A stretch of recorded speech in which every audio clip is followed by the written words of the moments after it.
Yeah, so the team's put together a fantastic report about AI search, what's happening in the beauty and cosmetics sector. So this sector is huge, valued at over $450 billion. It's a big global industry and continues to grow now. The interesting findings, though, and there's lots of them, so I highly recommend digging into the report, are around how people are actually searching for beauty, cosmetics, skincare, hair care, all of those types of products now. And 37% of consumers are already searching in AI for these. So that's ChatGPT, Gemini, Perplexity, Claude, pick your favorite of those. And 27% of UK shoppers are already buying via AI agents, which we'll come on to later if you haven't heard about what an AI agent actually is yet. So pretty heavy influence of AI influencing these purchase decisions. Hello, welcome to the Dojo Research Marketing Podcast by Exposure Ninja. My name is Dale Davies. I'm the head of marketing at Exposure Ninja, and I'm joined by our CEO, Charlie Marchant. Hey, Charlie, how you doing? Hey, Dale, I'm doing great, thanks. How are you? Pretty good. It's going to be warm for me over here. I'm slowly just taking off layer by layer. In a few weeks, I'll probably be in an Exposure Ninja branded vest, if that's okay. Yeah, and a cap and a sunnies. Yeah, Ninja branded sunnies would be amazing, actually. Well, this week we come to talk about a brand new report that the team has put together. You know more about it than I do, I believe. It's about the beauty and cosmetics sector, is that correct? Yeah, so the team's put together a fantastic report about AI search, what's happening in the beauty and cosmetics sector. So this sector is huge, valued at over $450 billion. It's a big global industry and continues to grow now. The interesting findings, though, and there's lots of them, so I highly recommend digging into the report, are around how people are actually searching for beauty, cosmetics, skincare, hair care, all of those types of products now. And 37% of consumers are already searching in AI for these. So that's ChatGPT, Gemini, Perplexity, Claude, pick your favorite of those. And 27% of UK shoppers are already buying via AI agents, which we'll come on to later if you haven't heard about what an AI agent actually is yet. So pretty heavy influence of AI influencing these purchase decisions.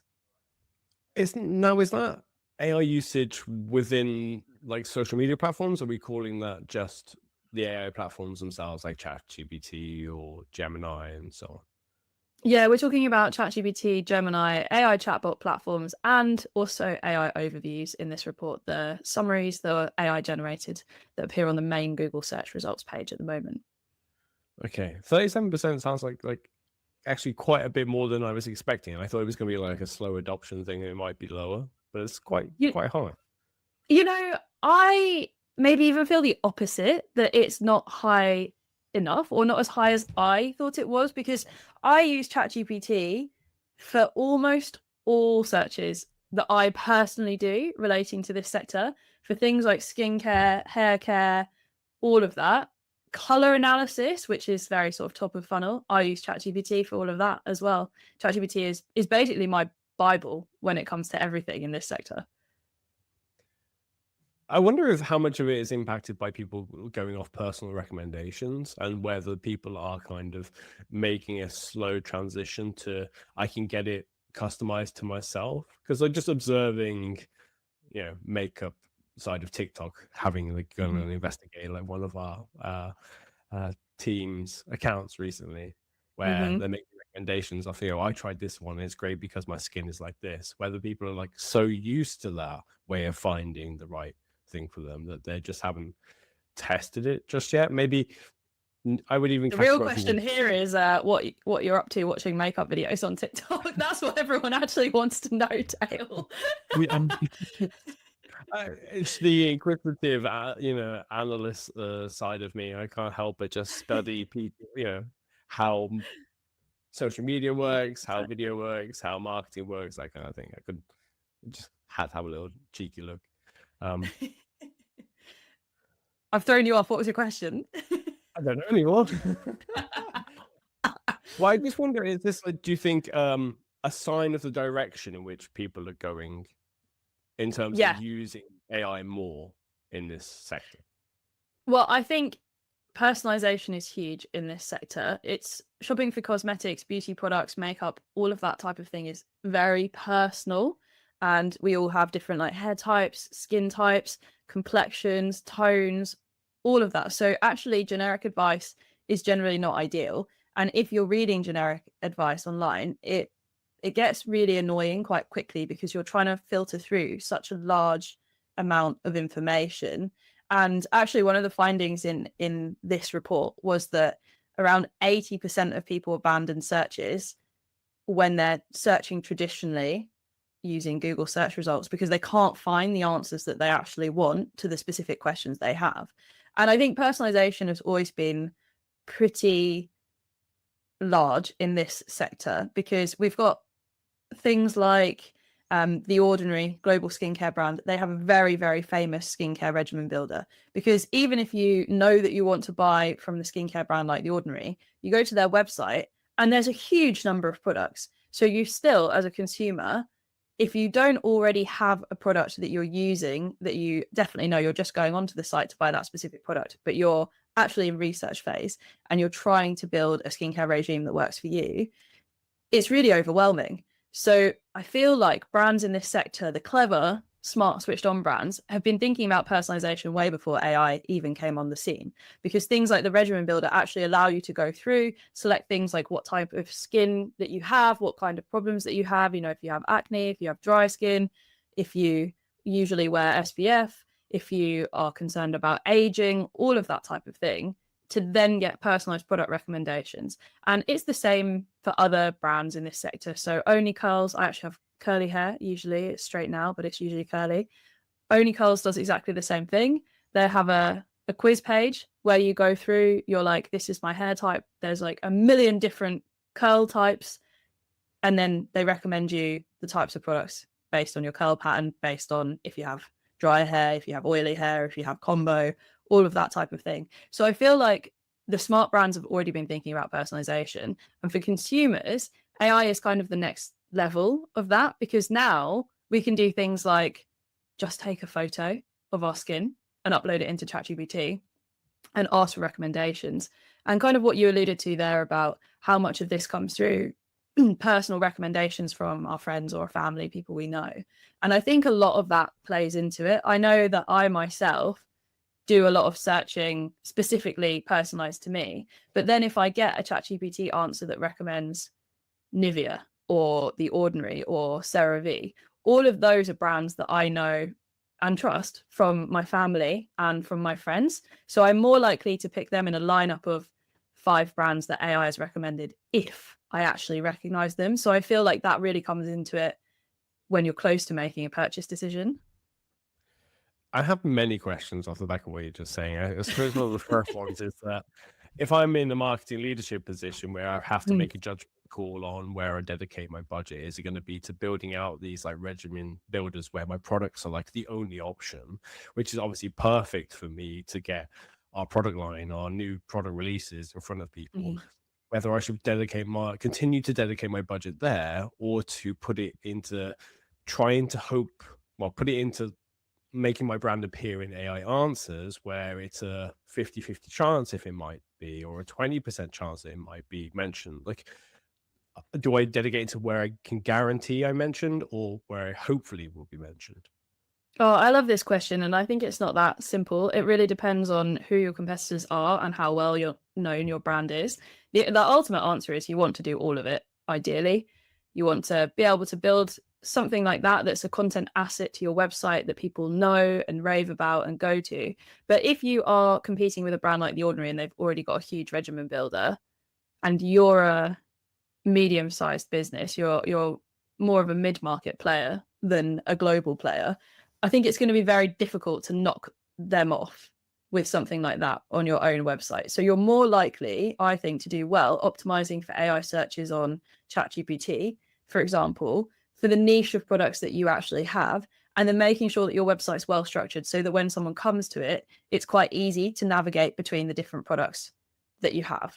And I also think one of the reasons that we see brands as big as The Ordinary and Only Curls doing things like these quizzes or these regimen builders is because they've got hundreds of products. And the more products you have, the more confusing and overwhelming it can be for a customer on your website. So you need ways to funnel them through. But if actually, say you've got 5 main hero products and they're quite clearly divided of who they're for and what they do, it might not be that you need to be building something like a huge quiz or regimen builder on your website. The great thing about building those is reducing that overwhelm if you have a large product stack or your product stack isn't clearly delineated into what it does and who it's for in some kind of way. And the other amazing thing about it, of course, is because it does recommend all of your own products, you can put email streams off the back of it. So you can have automated emails, you segment your target customers that are coming to the site based on who they are, what their preferences are, and then you can send more personalized marketing to them over the long term. If you offer subscriptions, you can then push them into subscription purchases as well. Get your retinol every 6 weeks or however long it is to top up X, Y, and Z. Oh, it's summer season, time for your SPFs. That type of email marketing you can do really well. So I think it's a little bit about where the business is. Are you at the stage where actually you need just more customers coming to the website and you need to start thinking about not just your Google search, but your AI search? Or are you at the stage where you've got large amounts of traffic coming to your website and you need to divide where those customers are going and push them for repeat purchases over time? So are you suggesting that it really depends on the size of business that I am, that I should either go for trying to prioritize one hero product or maybe a category, like a small category out of like 5 or 6 that you may have, versus like if I have the money to do so, going all in on brand? Because I think what you're trying to say there is that you want to make sure that your brand is recommended regardless of the category line. Like if I'm looking for SPF, I want my brand to come out. Okay. Yeah, absolutely. Okay? Yeah, I mean, if you're not in the recommendations, right, you're not pushing any traffic through from those sites. So you're not getting referral traffic from ChatGPT or Gemini, and you're not covering that part of the top of the funnel of those 37%. That's for now, right? Consumers who are using AI for those recommendations. Quite a large chunk of the market to be ignoring. When we're talking about the recommendations from AI platforms, you mentioned in there at one point about AI overviews. Are we putting those at the same level within the same category of AI search, or are we attacking that problem in a different way? So optimizing for AI overviews, we're tackling a little bit differently. So these are the AI summaries, right, that show up on the Google search results.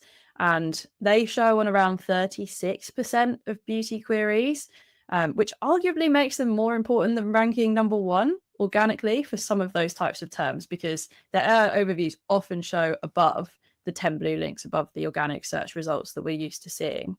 And the data from this report is also showing that 45% of marketers in this sector reported there was an increase in traffic after they appeared in the AI overviews, which there's a lot of arguments in the sector, in the SEO sector, I mean, around whether AI overviews truly influence traffic and conversions. And I think in this type of search, in beauty searches, where people are actually trying to solve problems, they're trying to do comparisons between different products. They're trying to understand what products they can use together sometimes as well, particularly if we're talking about skincare or hair care. It makes a lot of sense that actually, if AI can answer the question and it pushes towards a brand that you know or recognize, and quite a lot of the time we see product images in AI overviews in this type of sector as well. It's not just a text result that we're getting. So I think there's a huge amount of brand stickiness. And I do think there's going to be increases in traffic for optimizing for AI overviews. But this is very much a different project that you would be undertaking in your marketing. As part of your SEO work, you'd be thinking about, okay, what keywords show AI overviews that are relevant to me? Are they top of funnel, middle of funnel? Even sometimes AI overviews stray into bottom of funnel searches as well. Which ones do I want to own? Which ones am I already in?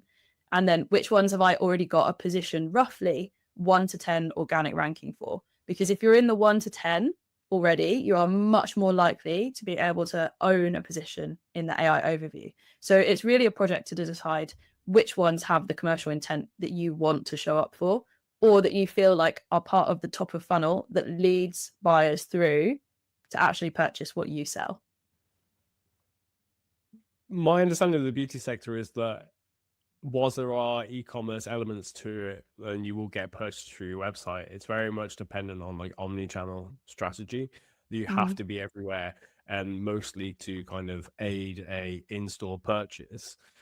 This all so far sounds very much like research stage and trying to understand which is the best product for me to make that purchase online. But is it also impacting how people shop internally? Are we also factoring that into it, or is this purely a online how we push people through the funnel, or a system through the funnel rather than push through the online purchase? Probably one of the biggest conflicts going on in a lot of these brands are the ones that have in-store and the ones that have online components to the business, right? Because they're often measuring separately the total number of sales coming through each. But actually, they aren't siloed at all. They absolutely influence one another, and particularly online as well. So some of the other findings in this report were that actually 20% of shoppers avoid buying online because they find product descriptions really confusing.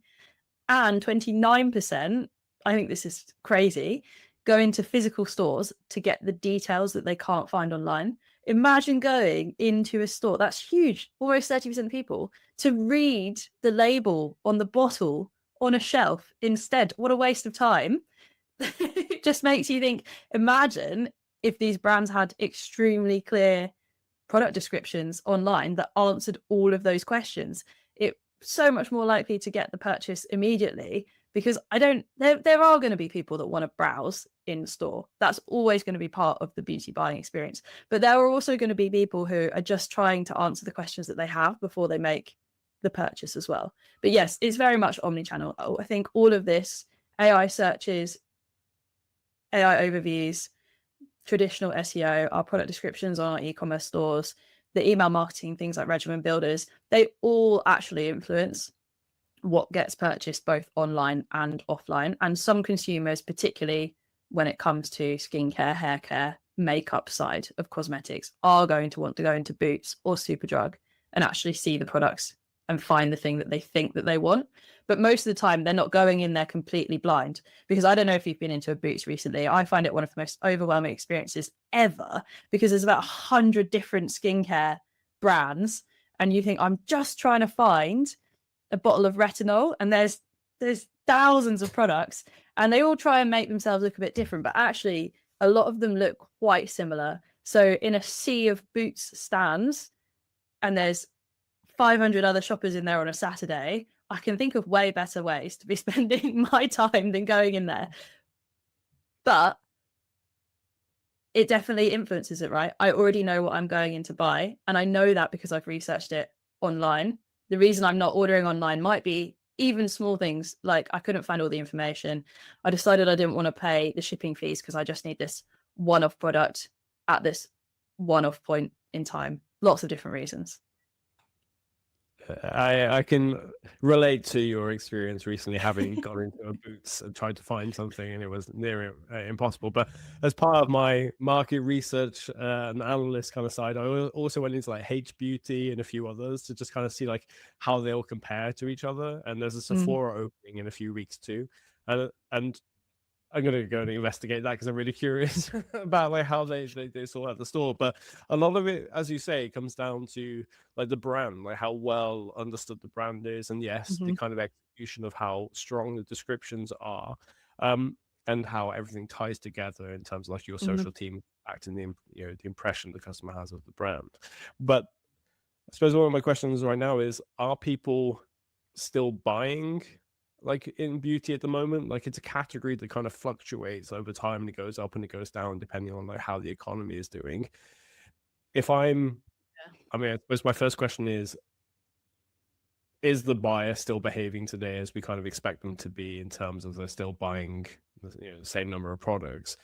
And the second part of the question is, seeing as we are kind of in a mini recession or an unspoken recession, that don't say the R word kind of period where it's not official, should I be dedicating time to this if my buyer might be pulling back on their spending at this point in time? So this is interesting, actually, because the beauty sector is a little bit more resilient than we might think. So UK shoppers, beauty spending has increased year on year. So 2025, it was higher than 2024, up to something like £324 for the average UK shopper per year. With, I know people who spend thousands, by the way, so I think that's fairly conservative, where it's weighed down by probably shoppers like you, Dale, who maybe buy like the odd SPF or moisturizer every year. Yeah, once or twice a year.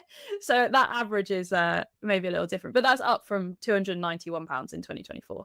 And one of the theories around this as why it's up is because it actually gets driven by what's kind of called the lipstick effect, like this culture of buying ourselves a little treat despite like big economic pressure going on. So instead of buying things that you might buy whilst the economy is booming, whilst you feel like you're doing really well, whilst the cost of living is in a good space, you might actually at those kind of times be buying more expensive, luxurious things like a big holiday abroad or a really nice handbag or something like that.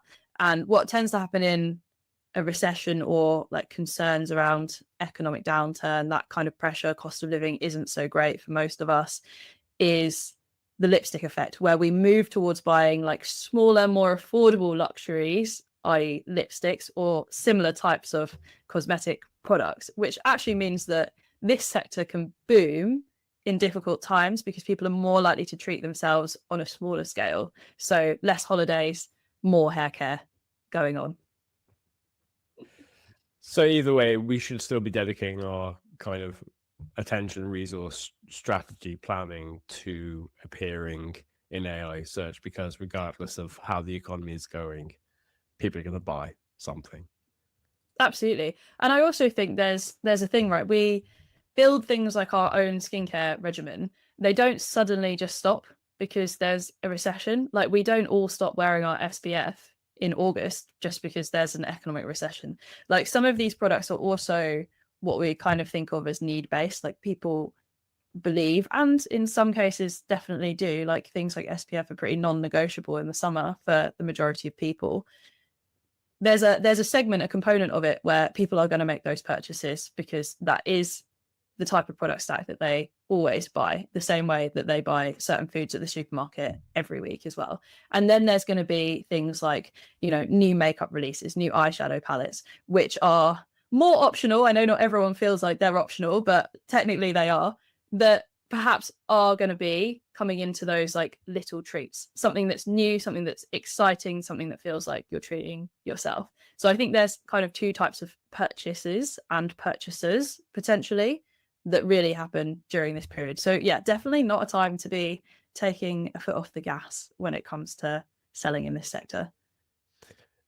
And looking more long term, how do you see this area developing between AI search within the beauty sector? Oh, this I think is the really interesting part of this sector. And what I alluded to earlier when we first started talking around actually shopping agents, having AI shopping agents purchasing for us. So if 27% of UK customers, I think that's huge, are already using AI agents to make purchases autonomously, hands off, they're just letting them go, make these purchases happen. And those agentic shoppers, they're projected to account for around 10 to 20% of US e-commerce purchases by 2030. That's only like 4 years away. So this is growing quite significantly.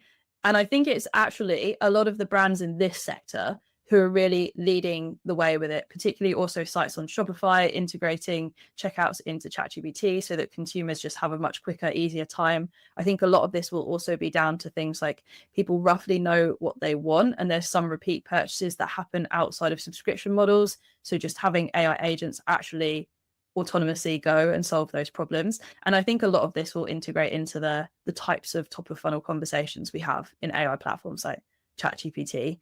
Here's the skincare problem I have at the moment. I want to solve it, find my solution, get it posted to my house. I don't want to spend any more time dilly-dallying in Boots to try and figure this out. I recall looking at Google Marketing Live, which is one of their big events each year, where they mostly talk about the ad side of things, but they also talk about like the functionality of Google search. is they were showcasing how you could make fashion purchases by just, uploading a photo of yourself, and then it would allow you to kind of mock up how you would look in those dresses. And then you just have to press like buy, and it will do the functionality of putting in the shopping cart. And well, I think you have to do that yourself, but it would just complete the purchase for you, make sure you got the right size and all that kind of thing. And I think like the evolution of that is, as you say, the regime part of the recommendation tool is within Google itself, that you can just give it a photo of yourself, find me X, Y, and Z, and just send it off on its way to make those purchases, rather than you having to spend forever just scrolling through the shopping list of here's 10 different prices for the same thing, and here's a few things you haven't considered, and so on. Well, and these AIs basically are acting as super researchers, right? They're cross-referencing what the brand says about itself, what your website claims about itself, with third-party sources, with what people are saying on Reddit, with what medical journals might have published, with what Cosmo and Glamour's new top 10 list of lipsticks for the winter season looks like. It's definitely spring and summer now, but whatever. All of that type of research which people do. And I think there will definitely, because this sector, some people enjoy shopping in this type of sector, right? It's a weekend or like downtime after work activity. People want to actually follow purchases. They want to follow what's happening in here. I think there will always be cross-referencing with things like TikToks, with what your favorite influencer is sharing. They'll be watching reviews on YouTube. So very much omni-channel for those types of shoppers. But I also think as personalization increases, we will start to delegate more of this, because if our Google's all hooked up, for example, suddenly Google knows what you've been purchasing because it can see your Gmail history. It knows what you've added to cart because you're getting those emails about you've left this in your cart. Do you want to check out now? All of that type of information is going to actually mean the types of search results we get over the long term become more and more personalized, more and more actually like what we want, the brands that we buy from regularly. It's going to be so much easier to start delegating to AI agents, shopping agents, to do some of this work for us, because it's already got so much information about our personal shopping preferences. So just hearing about choosing different makeup and different lipsticks on the season, I always kind of love those. For me, it's a complete revelation. I absolutely love and adore it. When we were doing the marketing deep dive video for Sephora, which you'll find in the show notes as well as in the description on our YouTube channel, is I learned that people have seasonal like scents as well, different fragrances. So like something that's maybe a bit more warm coming through into like autumn and winter, whereas I just wear the same Tom Ford all year round. I'm just like, wow, that's fascinating. I never knew. Maybe I need to mix it up a bit. But like there's a lot of really interesting statistics in this report, and if you'd like to get a copy of it yourself, you can go to exposureninja.com/beauty, and you'll find a lot of information about how the sector is changing. There's also some recommendations in there. But for anybody who hasn't the opportunity to read it now, Charlie, are there any recommendations you would give to them on how they should approach AI search or AI search optimization, and just this change to the category going into the rest of the year? Yeah, definitely. There's lots more than the scope of the next 5 minutes to cover for this type of question. But my top level takeaways would be things like, firstly, understanding where your current AI traffic and conversions is coming from. You can split that out in a channel group in your Google Analytics to get an idea of, if ChatGPT traffic and conversions are increasing for you. Based on what we've seen with skincare brands that we've worked for, there is definitely an increase in ChatGPT traffic and conversions happening for most brands in this sector. So worth checking that. Then I would say thinking about the categories you really want to appear in when people search on AI. So what your mainstay hero products actually are that you want to be competing on, what your highest profit margin lines actually are that you want to be showing up on, and who your actual competitors are for those products, making sure that you are then being compared to the right type of brands by AI as well. So for most businesses in this sector, you're going to be running an e-commerce site. Those product descriptions we spoke about earlier, making sure they are so clear, so clean, is going to be incredibly huge. Thinking about comparison content, and then probably the biggest recommendation is thinking about your PR outside of your own website as well. Thinking about what other people say about your brand online, and thinking about getting the products that you really want to do well in AI search featured in lists that AI is likely to recommend. You can do that generally by doing some searches for those products in ChatGPT, checking the sources, reading through, seeing what kind of magazines, articles, Reddit sites, forums, review sites actually come up. Superb. Well, I'll make sure that the report is linked down below in the description for this podcast episode, or where it's published elsewhere around the internet, as well as a few other useful videos and podcasts on the sector itself, which will help you navigate through these changes and how the category is kind of evolving. And thank you so much for joining us this week. You'll find more on our website, so go to exposureninja.com, as well as over on YouTube and our podcast, as well as filled to the brim with everything you need to know about AI search optimization and how to do the various parts of it, including how to figure out the prompts to track, how to do the research into competitors, how to increase your number of mentions around the web, improve your on-site stuff. Everything is taken care of there. So head over to exposureninja.com or to our YouTube channel. Thanks, and we'll speak to you all next week. Bye. Bye.